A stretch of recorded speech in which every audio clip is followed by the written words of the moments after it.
Assalamualaikum warahmatullahi wabarakatuh. Waalaikumsalam warahmatullahi wabarakatuh. Alhamdulillahillazi anzala al-Qur'an hudan lin-nasi wa bayyinatin minal huda wal furqan. Wassalatu wassalamu ala asyrafil anam wa ala alihi wa ashabihil kiram, amma ba'du. Saudara-saudara kaum muslimin rahimakumullah. Setiap penganut agama di dunia ini mempunyai sesuatu kitab yang dianggapnya sebagai kitab suci. Orang Hindu punya kitab Weda. Orang Buddha punya kitab Sri Pitaka. Yahudi mempunyai Taurat. Nasrani mempunyai Injil. Penganut Konghucu punya kitab Tao Te Ching.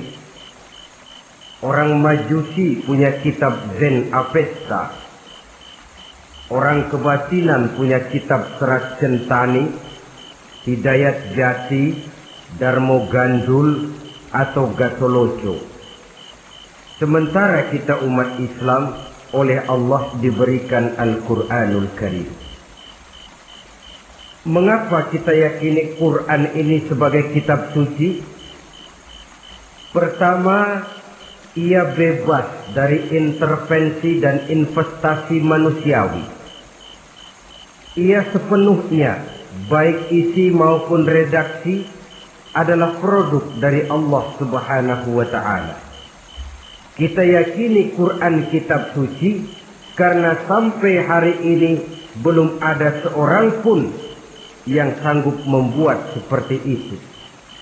Suatu kitab hanya dinamakan suci kalau dia bersih dari investasi dan intervensi manusia. Al-Quran ini sejak turunnya 14 abad yang lalu telah menantang. Wa in kuntum fi raibin mimma nazzalna ala abdina fa'tu bi suratin min misli. Apabila kamu ragu-ragu terhadap kebenaran Quran yang kami turunkan kepada hamba kami Muhammad, atau kamu menyangka Quran itu cuma bikinan Muhammad saja, cobalah kamu buat satu surah saja semacam Al-Quran. Apabila kamu tidak mampu melakukannya seorang diri, wada'u syuhada'akum, ajak seluruh teman-temanmu. Sejak tantangan ini turun 14 abad yang lalu, sampai hari ini, tidak seorang pun yang sanggup membuat satu surah saja semacam Al-Quranul Karim. Barangkali belum pernah ada yang coba-coba. Sudah. Di antaranya apa yang dilakukan oleh Musailamah Al-Kadzab. Dia mencoba membuat satu surah semacam Al-Quran yang kalimatnya sudah berbentuk bait-bait syair, tapi isinya jauh panggang daripada api. Yang kedua, kita yakini Quran sebagai kitab suci karena isi dan ajarannya sesuai dengan fitrah manusia. Suatu kitab dinamakan suci kalau ajarannya sejalan dengan fitrah manusia. Misalnya, manusia secara fitrah, kalau dia laki-laki normal nafsu kepada perempuan, itu fitrah. Perempuan suka kepada laki-laki, itu fitrah. Kalau ada kitab suci tapi melarang manusia untuk kawin, kesuciannya perlu diselidiki. Quran kitab suci sejalan dengan fitrah manusia, maka ia menganjurkan manusia yang mampu untuk melangsungkan perkawinan. Contoh lain, secara fitrah manusia perlu makan. Kalau ada kitab suci yang melarang manusia puasa saja siang malam terus menerus, itu kan sama juga nyuruh orang mati. Quran sesuai dengan fitrah manusia, maka dalam Islam puasa wisol, puasa ngableng, apa itu istilahnya, puasa nyambung, Dari pagi sampai sore, sampai malam, sampai pagi lagi puasa terus. Bukan saja tidak boleh, malah haram hukumnya. Kenapa? Itu bertentangan dengan fitrah manusia. Yang ketiga, kita yakini Quran sebagai kitab suci karena isinya tidak kontroversial. Isinya tidak saling bertentangan satu sama lain. Di ayat manapun Quran mengajarkan Allah itu esa. Satu kali dia berkata haram, dia akan tetap berkata haram. Isinya tidak kontroversial. Sebab kalau ada kitab suci, di satu pihak mengajarkan Tuhan Esa, di lain ayat mengajarkan Tuhan 3, di lain ayat lagi mengajarkan Tuhan 4, kitab kacau namanya. Bagaimana suatu kitab bernama suci kalau isinya kontroversial satu dengan lainnya? Dari 3 kriteria inilah kita yakini Quran sebagai kitab suci. Masalah yang akan kita bicarakan pada pertemuan kita kali ini, bagaimana sikap kita terhadap Al-Quranul Karim sebagai kitab suci. Berangkat dari sebuah hadis di mana Rasulullah Sallallahu Alaihi Wasallam pernah memberikan tawaran. Beliau bersabda, "Man ja'ala al-Qur'ana amamahu qadahu ilal jannah, wa man ja'ala al-Qur'ana khalfahu saqahu ilan nar." Siapa yang menjadikan Quran sebagai imam, maka Quran akan membimbing dia ke dalam surga. Tetapi siapa yang menjadikan Quran sebagai makmum, maka Quran akan mendorong dia ke dalam neraka. Pilihan terserah kita. Siapa yang menjadikan Quran sebagai imam, ditempatkannya Al-Quran di depan, dia ikuti petunjuk dan ajaran Al-Quran, maka Quran akan membimbing dia ke surga. Surga dunia, lebih-lebih lagi surga akhirat.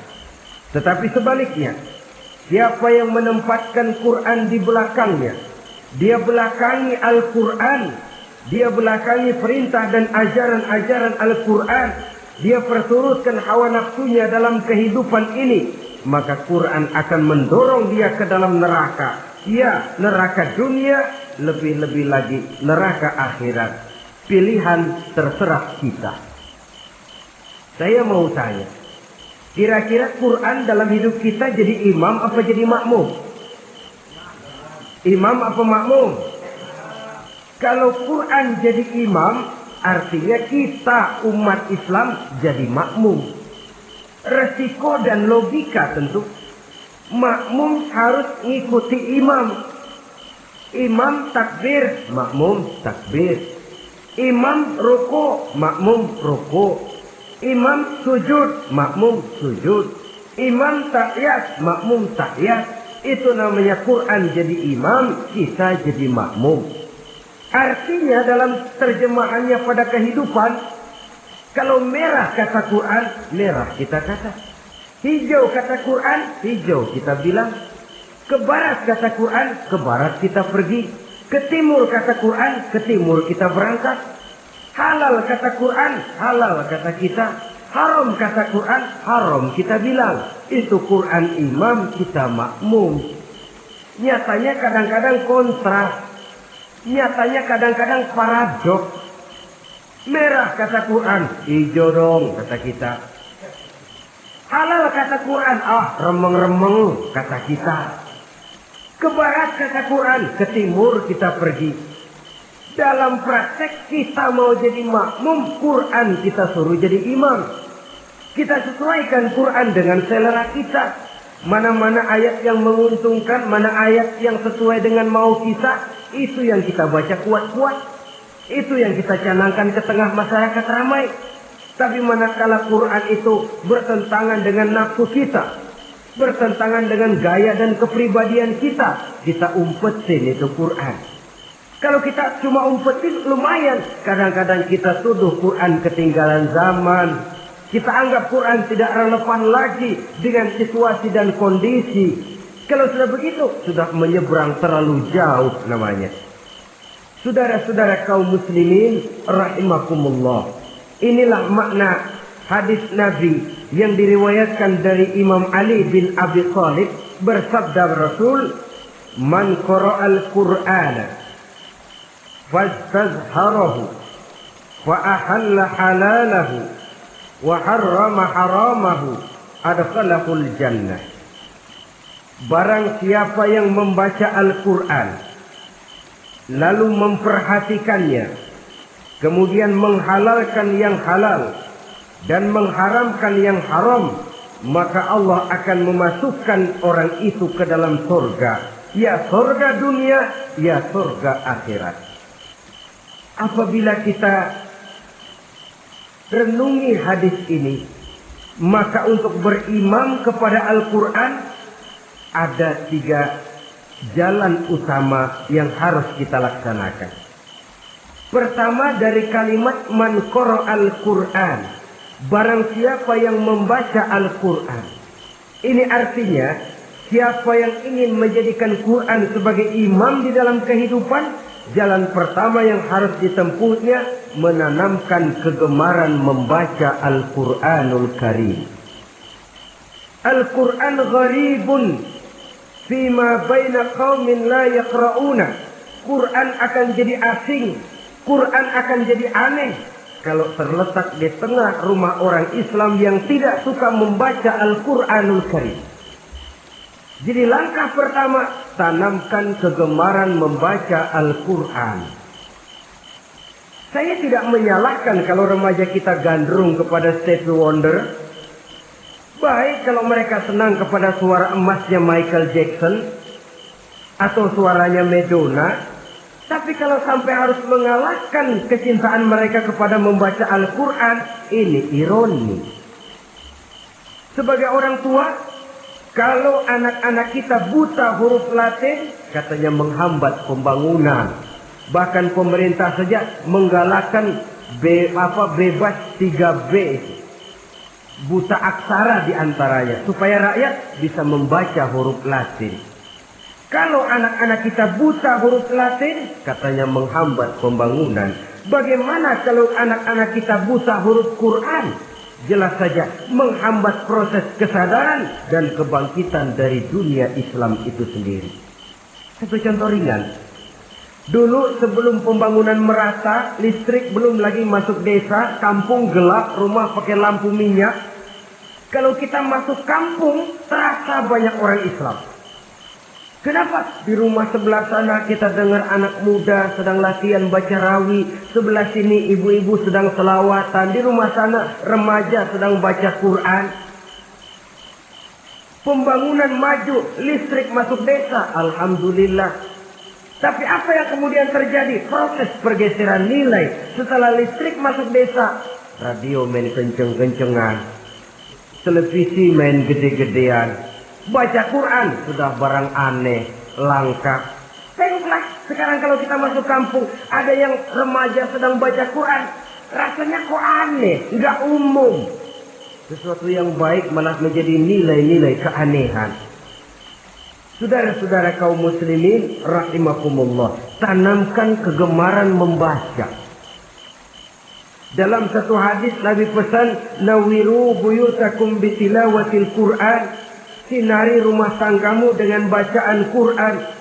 Sebab listrik ini cuma bisa menerangi gelap, tapi tidak akan sanggup menerangi hati manusia. Quran produk Allah, dibaca dalam segala keadaan, tepat dan pantas. Lihat saja, orang sedih baca Quran, terhibur. Orang gembira baca Quran, tidak lupa diri. Di rumah mewah ada yang baca Quran, bagus. Di kubu keok di pinggir kali ada yang baca Quran, cocok. Orang kawin dibacakan Quran, bagus. Orang mati dibacakan Quran, tidak jelek. Dalam segala keadaan, in all season, bahasa kerennya, dia pantas dibaca. Saudara-saudara, bahkan orang sakit gigi pun kalau dengar baca Quran tidak marah. Coba lihat. Dia senang benar lagu Michael Jackson, tapi giliran sakit gigi, coba setelin lagu Michael Jackson kalau nggak mencah-mencah.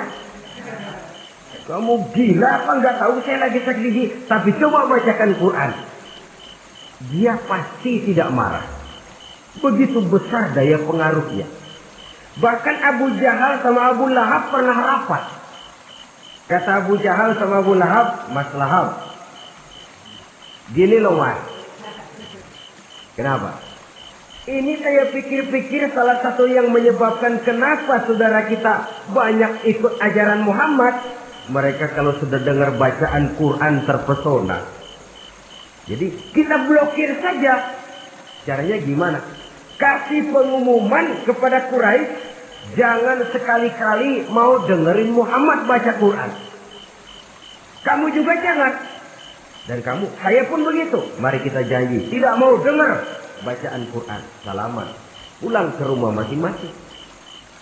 Dapat 1 hari tahan, 2 hari bertahan, 3 hari, seminggu ke atas. Abu Jahal mulai ada semacam rindu. Kangen pengen dengar ayat Quran. Karena secara pribadi dia mengakui keindahan gaya bahasanya jauh lebih tinggi dari kemampuan penyair Quraisy. Isi ajarannya sangat dalam dan menyentuh segi-segi kehidupan manusia. Nggak tahan Abu Jahal kayak dikin-dikin hatinya. Keluar rumah mindik-mindik, umpet-ngumpet. Ngempet di rumah Nabi. Pengen dengar Nabi baca Quran. Rupanya Abu Lahab sama. Pikir Abu Jahal, Abu Lahab nggak bakalan keluar. Abu Lahab berpikir, Jahal pasti di rumah. Dua-duanya bareng berangkat ke rumah Nabi. Cuma yang satu dari sebelah barat, yang satu dari sebelah timur. Ngempet, ketemu di sudut, sama-sama kaget. Jahal, loh kamu Lahab? Iya, kamu ngapain? Lah kamu ngapain? Akhirnya sama-sama malu. Sama-sama tidak bisa menahan diri, akhirnya sama-sama ngakui. Bagaimanapun kita harus akui bahwa Al-Quran ini mengandung daya pesona yang sangat luar biasa. Itu dari segi bacaan. Belum lagi dari segi ajaran, belum lagi dari segi isi. Tanamkan kegemaran membaca Al-Quran. Sampai-sampai Nabi katakan, Innal ladzi laisa fi jawfihi syai'un minal Quran kal baitil kharib. Orang yang dari tenggorokannya belum pernah keluar ayat Quran barang sepotong pun, belum pernah ngaji barang seayat pun, itu orang kata Nabi kal baitil kharib, kayak rumah kosong. Rumah kan kalau kosong biar bagus, mewah, besar, perabotannya lengkap. Kalau kosong angker, setan kuntilanak memedi betah benar di situ. Saudara-saudara kaum muslimin rahimakumullah. Dalam satu percontohan Nabi mengatakan begini. Masalul mu'minil ladzi yaqra'ul Qur'an kamasalil utrujah. Rihuha thayyibun wa ta'muha murr wa ta'muha thayyibun. Orang mukmin yang suka membaca Quran adalah ibarat buah utrujah. Baunya wangi, rasanya lezat. Kira-kira kalau di negeri kita buah apa utrujah ini? Semacam jeruk yang manis lah. Sudah baunya wangi, rasanya enak. Itu buah. Orang mukmin yang suka baca Quran kayak buah itu. Baunya wangi, rasanya enak. Artinya syiarnya hidup, isinya memang orang mukmin. Sebaliknya, wa masalul mu'minil ladzi la yaqra'ul Qur'an kamasalis tamrah la riha laha wa ta'muha hulwun. Orang mukmin yang tidak suka baca Quran kayak korma. Rasanya emang manis, cuman kagak ada baunya. Artinya apa? Syiarnya kurang. Kalau orang belum tapi kenal kan kagak mau makan kurma. Kenapa? Nggak ada baunya. Daya tariknya kurang, walaupun rasanya enak. Kalau daya tariknya nggak ada, kan nggak ada iklannya, tidak ada syiarnya. Itu orang mukmin yang tidak suka membaca Quran. Ibarat buah, nggak ada baunya, walaupun rasanya enak. Orang kurang tergerak, kurang syiar, kurang daya tarik. Sebaliknya, wa masalul munafiq allazi yaqra'ul Qur'an kamasalir raihanah rihuha thayyibun wa ta'muha murrun. Orang munafik yang suka baca Quran seperti buah raihanah. Apa itu? Baunya wangi, rasanya pahit. Orang munafik baca Quran kayak buah itu. Baunya sih enak, cuman rasanya pahit. Ya munafik baca Quran. Siarnya sih lumayan, daya tariknya hebat, isinya munafik. Nah, paling jelek orang munafik yang nggak suka baca Quran. Wa masalul munafiqil ladzi la yaqra'ul Qur'an kamasalil hanzalah laisa laha rihun wa ta'muha murrun. Orang munafik yang tidak suka baca Quran seperti buah hanzalah, sudah enggak ada baunya, rasanya pahit lagi. Kalau buah pacek kali. Udah baunya kagak ada, kalau dimakan bikin orang celeng. Saudara-saudara kaum muslimin rahimakumullah, tanamkan kegemaran membaca Al-Qur'an, karena membaca Al-Qur'an merupakan ibadah yang besar. Bahkan kata Nabi, afdalu ibadati abdi qiraatul Qur'an. Nilai ibadah yang paling baik dari hambaku adalah ibadah membaca Al-Qur'an. Dalam sholat pahalanya lebih besar di luar sholat daripada di luar sholat. Dengan wudu pahalanya lebih besar daripada tanpa wudu. Mengerti pahalanya lebih besar daripada tidak mengerti. Tapi tidak mengerti pun jangankan membaca, mendengar saja orang baca Quran dengan baik sudah didoakan untuk mendapat rahmat. Berpahala mendengar bacaan Al-Quran walaupun tidak mengerti. Apalagi membaca sendiri, apalagi mengerti apa yang kita baca, tentu pahala itu akan jauh lebih besar. Ini yang pertama, tanamkan kegemaran membaca Al-Quranul Karim. Yang kedua, dalam hadis tadi, fastazharuhu, man qara'al Qur'ana fastazharuhu. Siapa yang membaca Al-Quran kemudian memperhatikannya.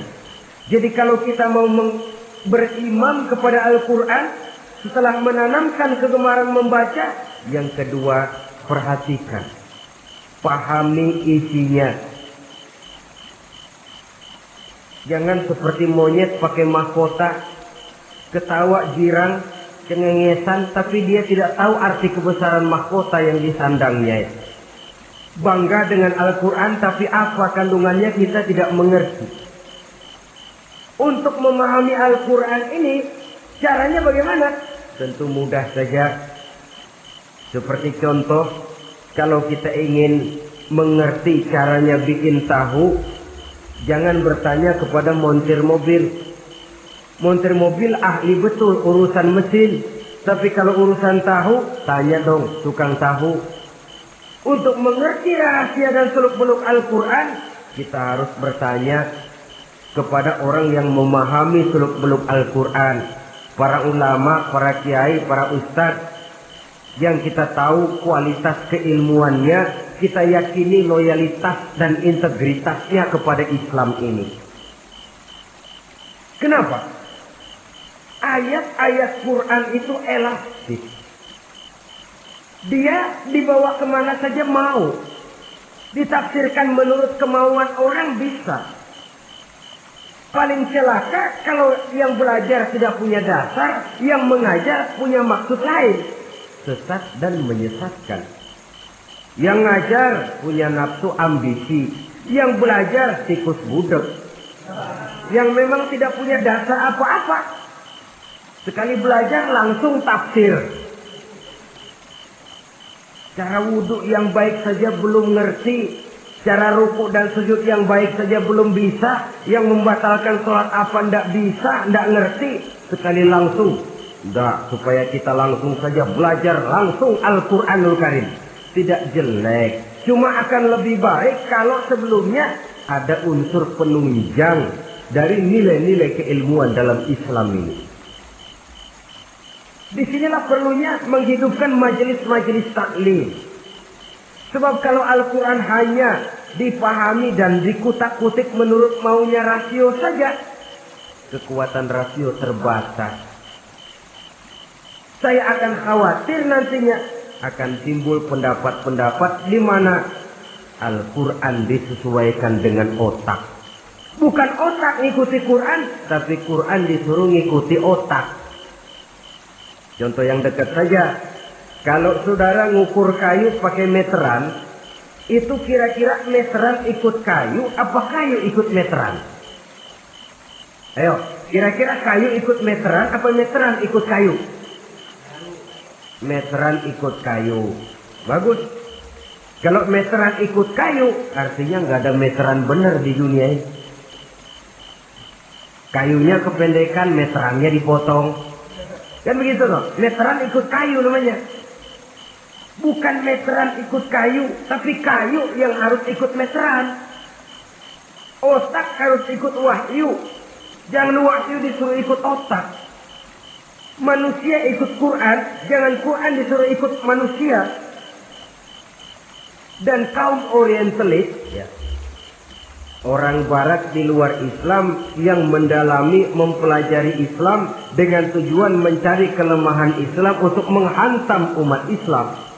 Itu sengaja mencari ayat-ayat yang mereka kumpulkan untuk menghantam umat Islam. Supaya mereka meragukan Qur'annya untuk kemudian pada suatu saat meninggalkan Qur'an sama sekali. Timbullah pendapat ada ayat Qur'an yang sudah tidak sesuai lagi katanya dengan situasi dan kondisi. Seolah-olah otak manusia sudah jauh lebih pintar daripada Al-Qur'anul Karim. Saudara-saudara kaum muslimin rahimakumullah. Inilah yang kita berlindung dari Allah. Sebab secara demikian dengan kata lain kita secara tidak sadar sudah mengurangi kemahamutlakan dan kesempurnaan dari Allah Subhanahu wa taala. Untuk memahami Al-Qur'an maka kita harus bertanya kepada ahlinya, mengaji, menghidupkan majelis-majelis taklim. Jangan sampai Al-Qur'an menjadi awam di tengah masyarakat Islam sendiri. Ini jalan yang kedua, memahami isinya. Sehingga dengan demikian, manakala Al-Quran dibacakan orang, pemikiran kita tidak lagi terpusat kepada kemerduan suara orang yang membaca, tapi tertuju kepada isi yang dikandungnya. Sehingga dalam kondisi semacam itu, boleh jadi tiap kali dibacakan Al-Quran, nilai iman makin tambah. Kita dengar orang baca, Alam tara kaifa fa'ala rabbuka bi ashabil fil. Terbayang oleh kita bagaimana Raja Abrahat dengan pasukannya mau menghancurkan Ka'bah. Bagi Allah cukup menurunkan burung ababil, hancur lebur Abrahat raja besar dengan seluruh pasukan gajahnya, berantakan dibuatnya cuma dengan burung ababil. Allah Maha Besar, Allah Maha Kuasa. Tambah iman. Kalau tidak, ya seperti yang banyak terjadi. Quran menceritakan azab, kita malah kesenangan. Walakum azabun alim. Kamu akan mendapat azab yang pedih. Kita teriak di pojokan, toyib, toyib. Allah, alhamdulillah. Digambarkan azab malah baik-baik. Bahwa kita suka, kita gemar kepada bacaan Quran dengan suara yang merdu, alhamdulillah. Akan lebih baik lagi kalau kita mengerti apa yang dibacanya. Sebab perintah membaca tersirat makna perintah untuk memahami. Perintah memahami tersirat makna untuk mengamalkan. Dengan kata lain, kita hanya bisa mengamalkan Quran dengan baik kalau kita mengerti isinya. Kita hanya bisa mengerti isinya kalau kita rajin membacanya. Baik membaca yang tersirat, baik membaca yang tersurat dengan petunjuk para alim ulama, para kiai, dan orang-orang yang ahli di bidang itu. Saudara-saudara kaum muslimin rahimakumullah, inilah jalan kedua. Upayakan memahami isinya. Hidupkan kajian-kajian agama, hidupkan majelis-majelis taklim. Jangan sampai Al-Quran asing di hati kita sendiri. Jangan sampai kita awam terhadap makna kandungan dan ajaran Al-Quran. Sementara kita yakini bahwa dialah yang akan bisa membimbing kita menuju kebahagiaan sejak dari dunia sampai ke akhirat nanti. Jalan ketiga untuk berimam kepada Al-Quran, setelah menanamkan kegemaran membaca, lalu berupaya memahami isinya, yang ketiga adalah mengamalkannya dalam kehidupan sesuai dengan kemampuan yang kita miliki. Quran tidak akan membawa berkah Kalau ajaran yang terkandung di dalamnya kita baca, tapi kemudian kita injak-injak dalam praktek kehidupan. Quran mengatakan riba haram, tapi praktek kita dalam hidup malah senang betul kepada riba. Quran mengajarkan jagalah kesatuan persatuan dan ukhuwah Islamiyah. Praktek yang kita lakukan malah centang perenang, malah saling bertolak belakang, malah kadang menjegal kawan seiring, menggunting dalam lipatan, ramai kita dengan kita. Lalu kelemahan pun menjadi kenyataan di mana-mana. Quran sekali lagi tidak akan membawa berkah kalau yang kita baca kita injak-injak. Tentang pengamalan Al-Quran ini, Allah Subhanahu wa ta'ala mengklasifikasi manusia dalam firman-Nya. Tsumma awrasna al-kitaba allazina istafaina min ibadina. Kemudian kami wariskan Al-Quran ini kepada hamba-hamba kami yang kami pilih. Ya Allah, coba saja kita lihat ayat ini. Quran kitab pilihan, diberikan kepada umat pilihan, yaitu kita-kita ini. Lalu bagaimana umat pilihan ini setelah menerima Al-Quran? Terbagi dalam 3 kelompok besar. Pertama kata Allah, faminhum zalimun li nafsihi. Di antara mereka ada yang setelah menerima Al-Quran kemudian zalim kepada dirinya sendiri. Artinya hanya mulutnya saja yang menerima Al-Quran, tapi perbuatannya menginjak-injak Al-Quran. Orang semacam ini tidak zalim kepada Allah, tidak zalim kepada Rasulullah, tetapi orang semacam ini zalim kepada dirinya sendiri. Dia terima Quran dengan mulutnya, tapi dia injak-injak Quran dengan perbuatannya. Na'udzubillah summa na'udzubillah. Kelompok yang kedua, faminhum muqtasid. Di antara mereka ada yang setelah menerima Al-Quran lalu muqtasid. Muqtasid ini 50-50. Ngambil jalan tengah. Ajaran Quran dipakai, ajaran setan dikerjain. Artinya juga perintah Quran oke, larangan Quran ho. Saudara-saudara, malaikat bingung bagaimana monternya nih anak ini. Perintah Quran dikerjain, larangan Quran juga dikerjain. Ini muqtasid. Nah, yang ideal adalah golongan yang ketiga kata Allah, wa minhum sabiqun bil khairati biiznillah.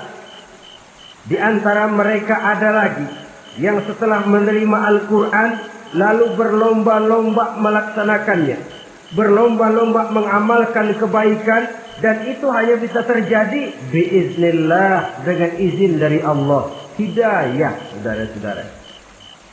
Berapa banyak orang yang mengerti Quran tapi hidupnya jauh dari cahaya Quran. Berapa banyak orang yang ahli Quran tapi cahaya Quran tidak menerangi kehidupannya. Berapa banyak orang yang ahli hukum tapi bikin bingung masyarakat dengan fatwanya.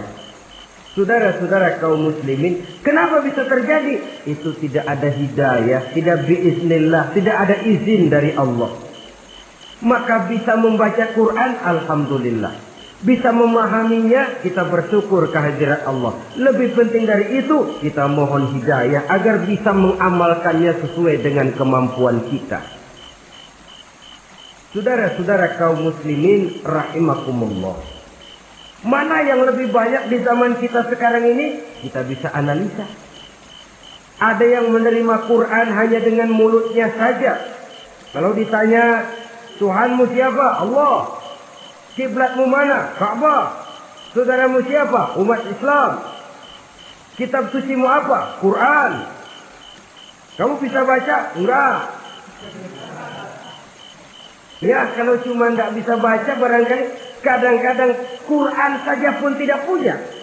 Ini yang ironi, ini yang menyedihkan. Saudara-saudara kaum muslimin rahimakumullah. Tanpa melaksanakan konsepsi Al-Quran di dalam kehidupan, maka kesenangan kita membacanya, pengertian kita tentang Al-Quran barangkali tidak akan bisa berbuat terlalu banyak di dalam kehidupan.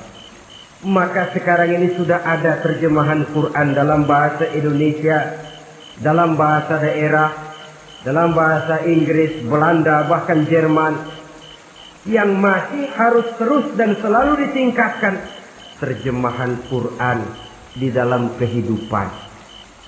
Dengan kata lain, kita umat Islam menunggal dengan Quran kita. Jangan cuma jadi kebanggaan Islam tinggi, tidak ada yang lebih tinggi dari Islam. Quran kitab suci, tidak ada yang bisa menandinginya. Qurannya, tapi umatnya, kadang-kadang kita ini jauh panggang daripada api. Kita bersyukur musabaqah tilawatil Quran dihidupkan dengan biaya bermiliar rupiah, sejak dari tingkat kelurahan, kecamatan, wali kota, provinsi sampai kepada tingkat nasional, untuk menanamkan kegemaran membaca Quran. Setelah itu hendaknya diadakan peningkatan dengan upaya memahaminya, sehingga pada suatu saat boleh kita adakan musabaqah pengamalan Quran. Hadiahnya sudah langsung dari Allah sendiri. Ini yang kita perlu berlomba mengamalkan ajaran Quran. Sabiqun bil khairat, berlomba mengamalkan ajaran-ajaran Al-Quranul Karim. Nah, oleh karena Al-Quran ini dalam bentuknya yang umum kadang-kadang hanya menjelaskan satu persoalan secara global, kita memerlukan tuntunan sunnah dari Rasulullah Sallallahu Alaihi Wasallam. Umpamanya, Quran hanya mengajarkan aqimis sholat, dirikan sholat. Caranya bagaimana? Tidak ada cara sholat dalam Quran. Dari mana kita tahu cara sholat? Dari sunnah. Itu sebabnya selain Al-Quran sebagai sumber utama, kita memerlukan sunnah. Bahwa sholat pakai takbiratul ihram di Quran tidak ada. Bahwa sholat pakai tahiyat dalam Quran tidak ada. Jadi kalau orang cuma Quran saja, tidak ada sunnah itu, ya bagaimana kita bisa sholat? Quran cuma mengatakan wa atimul hajja wal umrata lillah, laksanakan haji dan umrah karena Allah. Bagaimana manasik haji? Bagaimana cara sa'i? Bagaimana cara wukuf? Bagaimana cara melontar? Tidak ada dalam Quran. Yang memuat itu tidak lain sunnah. Untuk memahami Quran dan sunnah ini, kita memerlukan orang yang menguasai Quran dan sunnah. Oleh karena itu kita perlu petunjuk kepada para ulama. Itu sebabnya Quran sendiri mengatakan, wa in tanaza'tum fi syai'in farudduhu ila Allahi wa rasulih. Apabila kamu berbeda pendapat tentang suatu persoalan, kembalikan kepada Allah dan Rasulnya. Kembalikan kepada Allah artinya kembalikan kepada Quran.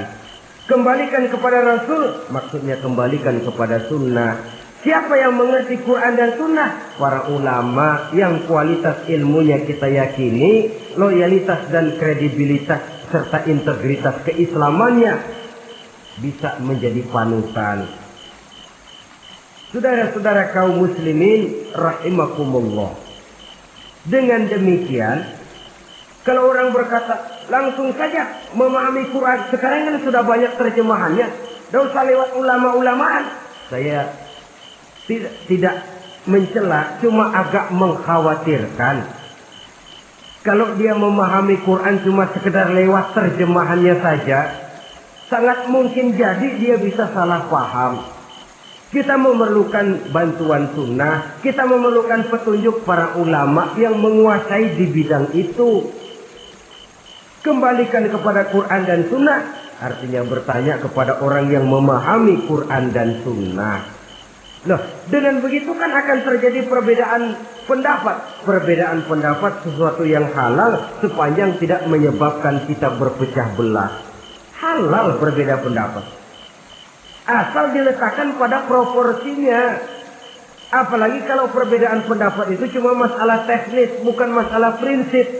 Kenapa tidak pulang saja kepada tuntunan Quran? Lana a'maluna wa lakum a'malukum. Kami akan mengamalkan amalan yang kami yakini benarnya. Saudara persilakan mengamalkan amalan yang saudara yakini benarnya. Sama-sama punya alasan, sama-sama punya dalil. Tidak usah saling menyalahkan. Tidak usah saling mengklaim, merasa yang paling benar, orang lain salah semua. Kemukakan argumen, jangan sentimen. Harus dengan semangat mencari kebenaran, bukan untuk mencapai kemenangan. Kalau sentimen lebih penting dari argumen, kalau kemenangan lebih diutamakan dari mencari kebenaran, yang berlaku kadang-kadang gengsi. Kalau sudah gengsi, yang bicara emosi. Kalau sudah emosi, istilah kita di kampung ngambek. Gedean ilmunya sama ambeknya. Kadang-kadang, saya kalau nggak jadi imam nggak mau sembahyang di situ. Kalau nggak jadi imam, orang lain dianggapnya kagak sah sembahyangnya. Pokoknya kalau nggak ngaji sama saya, Islamnya kurang benar. Mengklaim. Perbedaan pendapat wajar, halal, asal tidak menyebabkan kita berpecah belah. Dan sewajarnya kita lebih berusaha mencari titik pertemuan, memperbesar persamaan, dan bukan mengutak-utik perbedaan. Kadang-kadang inilah penyakit kita nih. Satu kunut, satu tidak sembahyang subuhnya. Bisa RT. Satu usoli, satu tidak. Bisa RW. Satu azan sekali Jumatan, satu dua kali. Bikin masjid lagi. Kenapa bukan persamaannya yang dicari? Kenapa justru perbedaannya yang diperbesar? Yang masalah macam ini sampai kiamat tidak pernah selesai. Kan lebih baik kalau kita ditanya orang, Pak, sholat subuh itu pakai kunut apa tidak sih? Kalau saya pakai. Kalau yang tidak pakai kunut bagaimana Pak? Betul, kata yang tidak pakai. Jadi yang pakai kunut betul? Betul, karena saya pakai kunut. Yang tidak juga betul? Betul, kata yang tidak pakai. Kalau yang kunut betul, yang tidak kunut betul, lalu yang salah yang mana Pak? Yang salah yang subuh nggak sembahyang. Lebih objektif, proyek garapannya ada, umat tidak berpecah belah. Ini yang konyol, kadang-kadang khutbah Jumat pakai membongkar khilafiyah, menghantam tahlil, menghantam kunut. Selesai sembahyang Jumat, apa yang terjadi? Umat resah, masyarakat gelisah, polemik timbul, masalah tidak terselesaikan. Orang jadi khotib itu raja dalam mimbar Jumat, siapa yang mau bantah dia? Kalau memang mau buka itu persoalan khilafiyah, buka dalam forum khusus. Adakan pengajian, jelaskan masalahnya secara luas, mendasar. Jangan mengklaim dan memponis. Berikan kebebasan kepada umat untuk menilai. Masalahnya selesai, yang tidak puas bisa bertanya. Saudara-saudara, sudah lewat masanya kita meributkan soal itu. Sudah datang waktunya di mana kita lebih mementingkan dan membicarakan masalah-masalah yang lebih mendesak dihadapi oleh umat. Kemiskinan misalnya,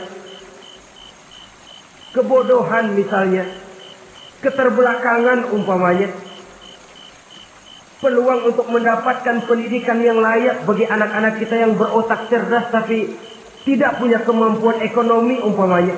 Itu akan lebih objektif ketimbang kita membicarakan masalah-masalah yang sampai kiamat tidak akan pernah selesai. Yang hanya akan menyebabkan kita menjadi lemah, persatuan koyak, solidaritas sosial lalu menurun, saling curiga menjadi tumbuh karenanya, dan pada akhirnya kita tidak akan pernah bisa berbuat banyak. Untung kalau tidak menjadi tertawaan bagi orang yang berdiri di luar pagar. Saudara-saudara kaum muslimin rahimakumullah. Sekali lagi, Al-Quran tidak akan membawa berkah kalau yang kita baca kita injak-injak. Oleh karenanya, untuk berimam kepada Quran ini, sekali lagi, pertama, tanamkan kegemaran membaca. Yang kedua, upayakan memahami isinya melalui bimbingan orang yang ahli bidang itu. Yang ketiga, amalkan sesuai dengan kemampuan. Sebab itu ada prinsip, kalau isi suatu hadis nampaknya bertentangan dengan otak, kesohihan hadis itu boleh diperiksa. Tapi kalau ayat Quran nampaknya bertentangan dengan otak, otaknya yang harus diperiksa. Jangan Qur'annya lalu disesuaikan dengan otak. So kalau kita sudah berani berteori, ada ayat Quran yang tidak sesuai dengan keadaan. Ayat yang mana? Yang ini. Tahun depan tambah lagi. Tahun depan tambah lagi. Makin lama makin habis Al-Quran itu. Yang perlu diperbarui cara kita memahami Quran. Bukan dengan mengemukakan teori ayat Quran kehilangan relevansi. Cara kita memahami barangkali yang kurang relevan. Dalam situasi, dalam konteksnya dengan situasi dan kondisi. Jangan lupa, Al-Quran ini kan untuk semua umur. Dia bisa dipahami secara filosofis, dia bisa dipahami dengan kacamata orang awam.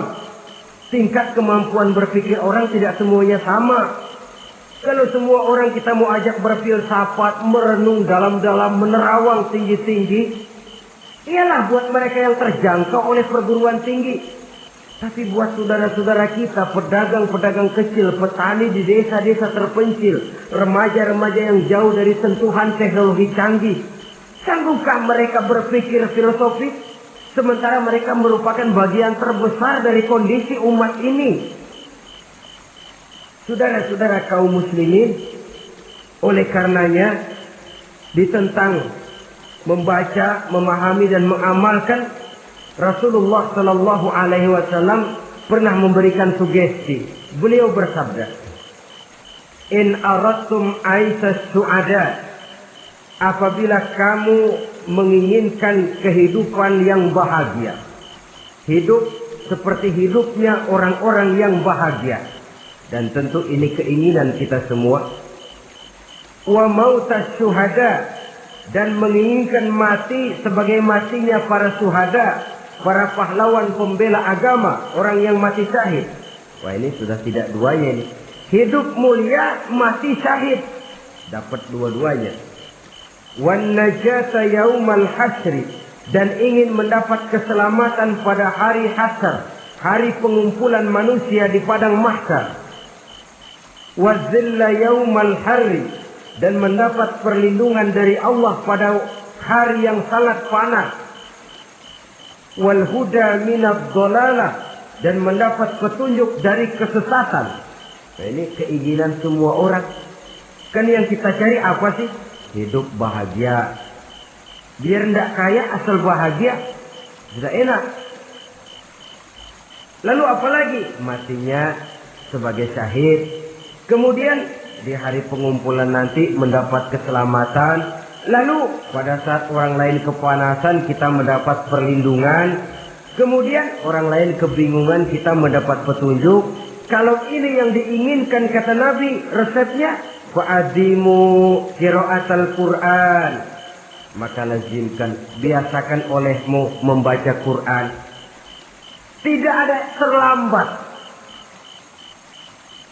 Idealnya memang dari kecil, sebab lidah kalau sudah kaku berat. Disuruh baca innallaha laghaniyun hamid. Lidahnya berat. Innallaha lampuniyun hamid. Lampuniyun. Laghaniyun jadi lampuniyun. Lidah itu kalau sudah berat ya memang berat. Disuruh baca ya bani Israel. Lidahnya berat. Ya bini Israel. Jadi ya bini Israel. Saudara-saudara, idealnya memang dibiasakan dari kecil supaya lidah itu ringan. Kalau tidak ada istilah terlambat. Saya malu pak, belajar alif-alifan udah gede. Ya jangan alif-alifan, alif beneran. Alif-alifan kapan bisa ya? Alif beneran yang dipelajari. Tidak ada istilah terlambat, tidak ada istilah malu untuk belajar Al-Quran ini. Saudara-saudara kaum muslimin rahimakumullah. Ini sugesti untuk menanamkan kegemaran membaca. Lalu sugesti untuk memahaminya. Tentu banyak ayat, banyak hadis.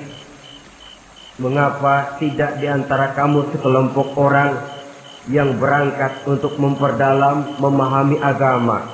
Falaula nafaro min kulli firqatin minhum ta'ifatun liyatafaqahu fid din. Di tengah kelompok orang yang berangkat belajar teknologi canggih, di tengah grup orang yang mendalami ekonomi, di tengah kelompok orang yang membidangi hukum, di tengah kelompok orang yang sibuk meneliti ilmu-ilmu kedokteran, mengapa tidak ada kelompok orang yang secara takhasus liyatafaqahu fid din, mendalami agama, mendalami Quran ini harus ada. Lalu sugesti untuk mengamalkan Al-Quran kelihatan dari peringatan Allah yang kita bisa temukan pada surah Thaha ayat 124 sampai dengan 127. Wa man a'rada an zikri, barang siapa yang berpaling dari peringatanku, kata Allah, barang siapa yang berpaling dari Al-Quran ini, dia terima Al-Quran, dia imani Quran, tapi dia berpaling dari ajarannya, dia injak-injak apa yang seharusnya dia amalkan, dia perturutkan hawa nafsunya, maka kata Allah, fa inna lahu ma'isatan dhanka, dia akan diberikan satu penghidupan yang sempit. Inna lillahi wa inna ilaihi raji'un. Diberikan hidup yang sempit. Kalau hidup sudah terasa sempit, bagaimanapun luasnya rumah, sempit. Kalau hidup sudah terasa sempit, bagaimanapun banyaknya harta, sumpek. Kalau sudah hidup ini terasa sempit, bagaimanapun luasnya pergaulan, tidak ada tempat kita bertanya, melarikan persoalan, membagi rasa. Siapa yang berpaling dari Quran, dia akan diberikan penghidupan yang sempit. Bukan dagangnya tidak untung, bukan kerjanya tidak digaji, tapi kesempitan hati lebih bahaya loh dari kesempitan ekonomi. Itu di dunia. Di akhirat, wa nahsyuruhu yaumal qiyamati a'ma. Di akhirat nanti dia akan dikumpulkan oleh Allah dalam keadaan buta. Ya Allah, ya Rasul. Padahal ke akhirat kita baru tumben. Sekali ke akhirat buta. Masya Allah. Di tempat kita lahir saja, kalau tadinya kita melihat, tahu-tahu menjadi buta, kita bingung. Padahal jalan sudah pernah kita lihat, arah sudah pernah kita tahu. Bagaimana di padang mahsyar nanti? Kemana jalan yang akan ditempuh? Kepada siapa kita hendak bertanya? Mana teman, mana istri, mana anak? Buta pula kita. Satu kesengsaraan yang merupakan puncak kesengsaraan. Dikala itu orang yang semacam tadi protes, Rabbi, lima hasartani a'ma wa qad kuntu basira. Wahai Allah, kenapa hari ini saya dikumpulkan dalam keadaan buta? Padahal ketika di dunia dulu saya melihat, saya menyaksikan gunung yang menjulang tinggi ke angkasa, saya melihat lautan yang luas terhampar biru membentang, saya saksikan tanah sawah luas menguning, saya saksikan keindahan alam. Di dunia saya melihat Allah. Kenapa sekarang saya dikumpulkan dalam keadaan begini? Protes dia, tidak terima dia. Allah jawab, kadzalika atatka ayatuna fanasitaha. Kata Allah, begitulah memang.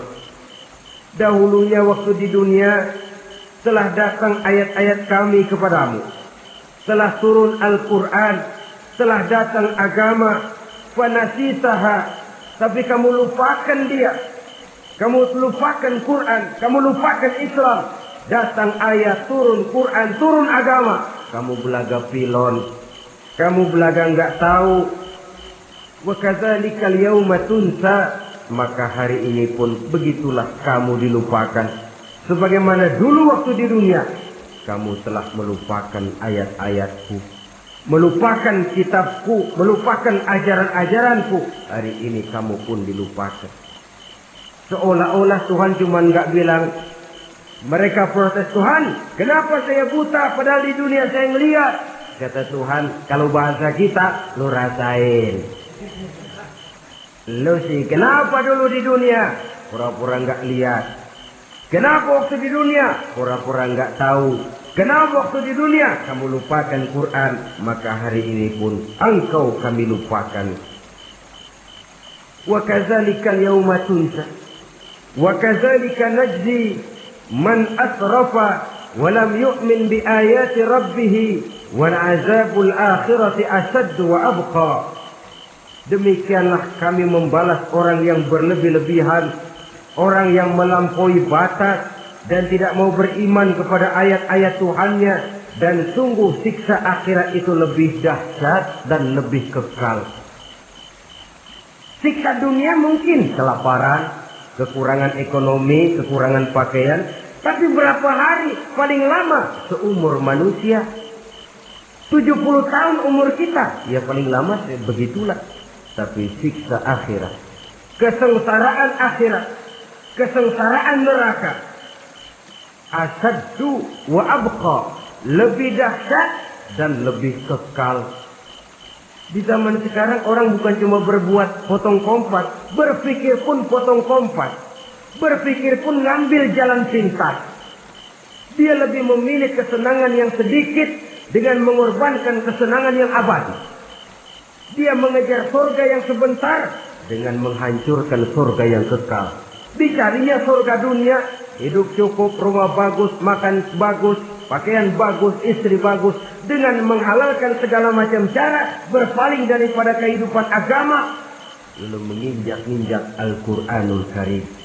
Kita berlindung kepada Allah, jangan sampai dimasukkan dalam kelompok yang di akhirat nanti dibangkitkan dalam keadaan buta. Na'udzubillah summa na'udzubillah.